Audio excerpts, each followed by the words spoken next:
Bonjour à tous et bienvenue sur Monocommander où on parle du format Commander sur Magic the Gathering. Aujourd'hui, un petit peu en retard par rapport à la sortie d'Innistrad, mon top 3 par couleur et par rareté des cartes du format pour le Commander. J'inclus dans cette liste les cartes qui viennent du set principal, mais aussi les cartes exclusives au Commander qui sont sorties soit dans les booster sets, soit dans les deux decks Commander de l'extension. Évidemment, je ne prends pas en compte les reprints. Et on commence avec le blanc. Pour la commune, j'ai choisi Cathar Commando, une 3-1 pour 2 avec le flash, qui possède deux types intéressants si on veut jouer tribal, mais a surtout la capacité de gérer les artefacts et les enchantements. Bien qu'un peu coûteux, à incolore, cette gestion est présente sur une créature la rendant plus facilement réutilisable. Et c'est une interaction qui se joue quand même en flash, critère souvent indispensable pour les removals. Dans un deck qui récupère des créatures, comme Colphénor, elle se fera facilement une petite place. Côté Unco, un choix un peu moins bon. Ambitious Farmhand est une 1-1 pour 2 qui ira chercher une carte de plaine en arrivant en jeu, assurant notre land drop pour le tour à venir. Il pourra aussi se transformer plus tard en 3-3 lien de vie, même si cela a moins d'utilité en commandeur que dans les formats limités. À noter que cette carte ne rampe pas, elle permet juste de piocher une carte, mais cet effet sur un body qui coûte seulement 2 est correct pour être jouable dans vos decks avec du blanc. Côté rare mythique, j'ai choisi une Vrasse vraiment très puissante qui fait beaucoup parler d'elle depuis la sortie du format, Vanquish the Horde. Elle coûte 8 pour détruire toutes les créatures, mais coûtera 1 de moins pour chaque créature en jeu, nous rappelant Blasphemous Act, mais avec un coût minimal de 2 blancs. Du côté du bleu, en commune, il y en a plusieurs qui sont correctes, rien d'incroyable, c'est sûrement Consider qui sera la plus polyvalente. C'est un cantrip à 1 qui permettra de surveiller 1 puis de piocher. Elle remplira bien son rôle dans des jeux réanimateurs ou Spellslinger.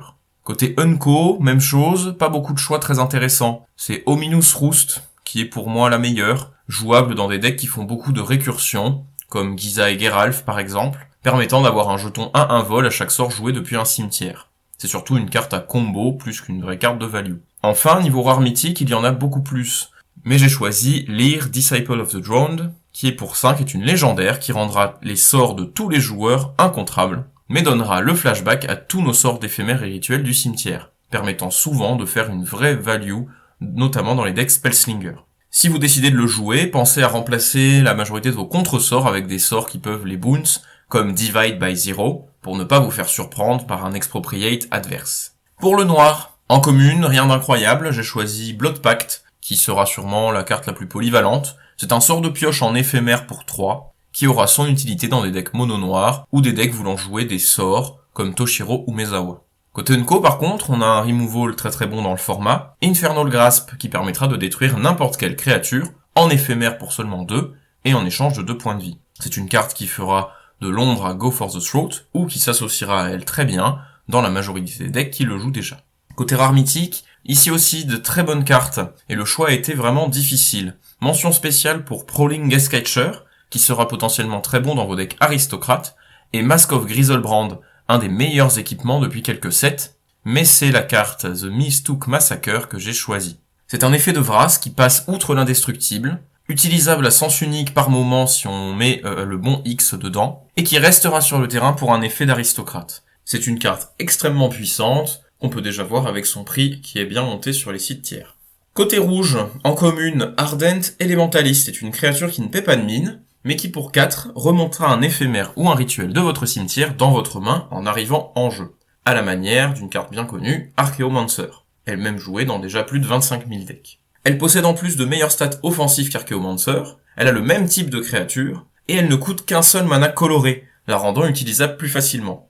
C'est vraiment une super commune. Cathartic Pyre est aussi une Unco excellente.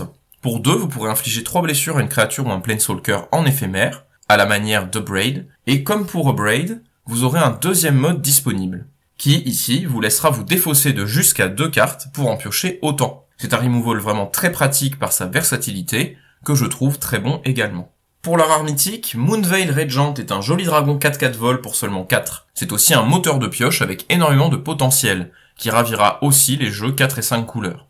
Vous pourrez le jouer en Storm, vous pourrez le jouer de façon agressive, il y a plein de façons d'optimiser son effet. Car dès que vous lancerez un sort, vous aurez le choix de défausser votre main. Et si vous le faites, de piocher un nombre de cartes égal au nombre de couleurs de ce sort. Enfin, quand il meurt, vous pourrez souvent emporter avec vous une petite créature, ou mettre quelques points de dégâts à un adversaire ou un Planeswalker, rendant cette carte vraiment bonne dans beaucoup d'archétypes. Pour le vert, qui est moins bien servi côté commune, Tapping at the Window est un rituel pour 2 qui permettra de piocher une créature parmi nos 3 premières cartes du deck, tout en mettant les autres au cimetière. Et elle pourra se rejouer pour 3 en flashback. Rien d'incroyable, mais dans un deck qui est axé sur le cimetière et qui manque de pioche, c'est une carte correcte. L'Unco par contre est beaucoup plus forte. Outland Liberator est une 2-2 pour 2 loup-garou qui pourra se sacrifier pour 1 incolore pour détruire un artefact ou enchantement, à la manière de Trashing Brontodon dans les mêmes couleurs, ou de Cathar Commando qu'on a vu juste au-dessus. Son énorme intérêt est que si on passe à la nuit, il deviendra alors 3-3 et détruira un artefact ou un enchantement dès qu'il attaque, tout en conservant son effet initial. C'est une excellente bête.